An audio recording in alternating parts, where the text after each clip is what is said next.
Сәлем, акончиктер. Сендермен бірге Аконя! Бүгіннен бастап өз сүйікті подписчиктерімді акончиктер деп атайтын боламын. Менің анимацияларымды көрермендердің 78%-2% каналыма тіркелмей көреді екен. Каналға тіркеліп, лайк басып, комментарий жазып отырсаңдар, анимация жиі шығатын болады. Өздерің білетіндей, жыбырлап қалған бала болдым. То ағашқа шығып кетем, то таудан домалап кетем. Аконя даже таудан домалаған. Ол туралы каналда 1000 подписчик болғанда айтып берем. Орыстар мен секілділерді шылы в попе десе, қазақтар бір жерінің құрты бар дейтін. Қазіргі современный тілде гиперактивная дейді екен. Бір қараса, есіктің алдында ойнап жүрем. Жарты сағаттан кейін полядан тауып келетін ғой. Сол кезде үйдің іргесіне бір ара ұя салыпты. Бал арасы деп ойладым ба, білмеймін.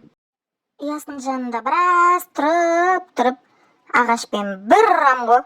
Сөйтсем, бір ара маған қарап тұрып. Че там, проблема керек бой жүрмә не? Сол кезде түсінгесін ғой қашу керек екен. Мама! Қашқаннан қашып үйге бірақ кірем. Есік жабуды ұмытып кеттім ғой. Араның бәрін үйге кіргізіп аласың ғой.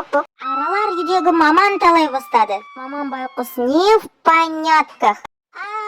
Ой, не боп кетті деп айғайлап жүр. Сөйтіп жүріп, аралардан әрең дегенде құтылдық. Аралар бүкіл денеміз талап тастаған. Көз деген ашылмайды. Ал ерніміз бесплатный ботокс. Ал мен не істедім? Мен ештеңе істеген жоқпын. Арасымен қосып үйде өртеп жүрмеппін қайта. Осы видеомен сендерге айтқым келгені, араның ұясын көрсеңдер, 100 километр аулақ жүріңдер. Егер уже қашып бара жатсаң, есікті жабуды ұмытпа. Немесе басқа біреудің үйіне қарай жүгір. Сау бол, лайк бас, комментарий жаз және каналға тіркел.